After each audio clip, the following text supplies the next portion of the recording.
Right, so today I'm going to make a plant pot, and it's going to be roughly this sort of shape.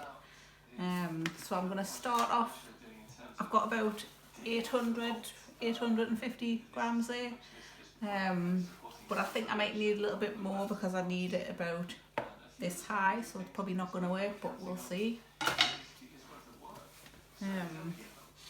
So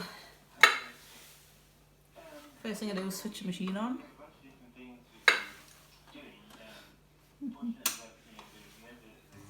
Cool. So as I say, I've got about 850 grams there. So you just make a ball. I guess you all know how to centre by now, but I will quickly just explain everything that I'm doing. So ball of clay, chuck it roughly into the centre, and then get wet hands, spin the wheel really fast, and then I'm going to push down to make it sit on the wheel head.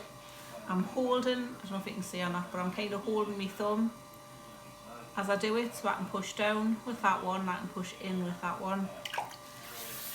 I'm also tucking everything in, resting down on my knees and on the wheel head, so then I can push in with my left hand, so I'm cornering it up, and then push down with my right hand, and you just do that a couple of times until it feels like it's centred, and it's centred when it's not banging your hand around anymore.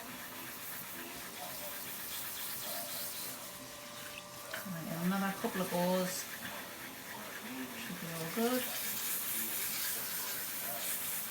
That feels about right there. If you've got loads of slip on your hands, I normally get rid of that. And then I can start by opening up the form. So finger, pointy finger, index finger, resting on, tucking in, kind of straight down.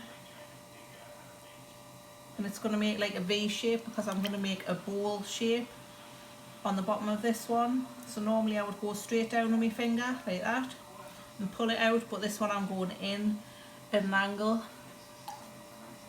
You can use two fingers if you want as well. And then I'm just going to make a nice curve on the inside there. So I'm trying to do this sort of a shape from the very get-go. So now I'm using my middle finger on my right hand to pull that bowl shape out, and this is how you would start to make a bowl as well.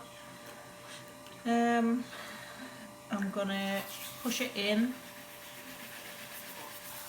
because I also want it to go in a little bit at the top,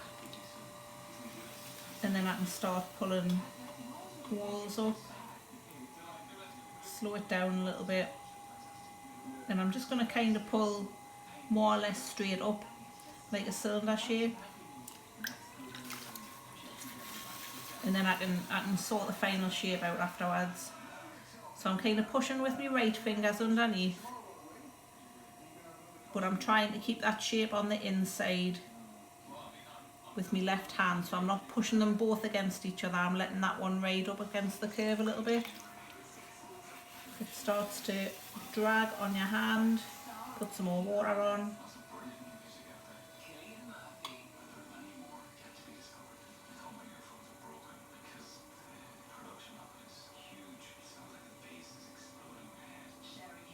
So I'm putting a slight curve in as I go because I know that I want this shape.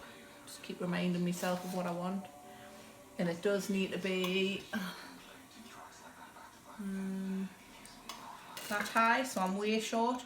So I'm going to use a lot more clay on my next go. But this is kind of the process that you go through. If you're making something for the first time, you ain't going to get it right the very first time unless you've done something kind of similar. Like I know for a mug I would use about 350 and that would be all good.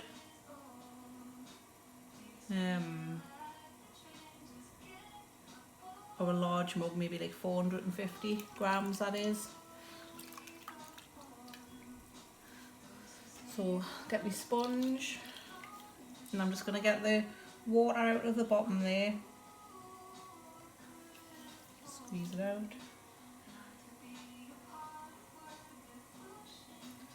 And just make sure I've got that nice curve on the inside still, because when I trim it, I need to be following the inside shape, not the outside shape.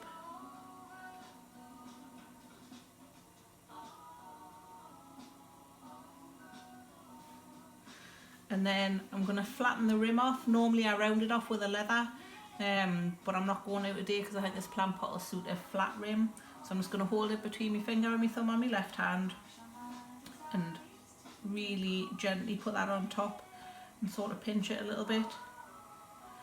And I'm going to angle it downwards as well, just because I feel like it. I'm also going to use a kidney or a rib or whatever you want to call it,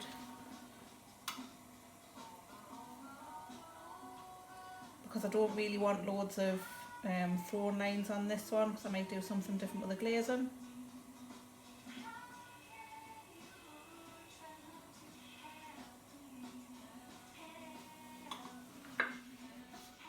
So I think that looks roughly the same, so we're going with that. So tomorrow I'll be able to lift it up once it's a bit harder, so it'll be like leather hard, I call it, and then I'll flip it over and then I'll be able to trim it. So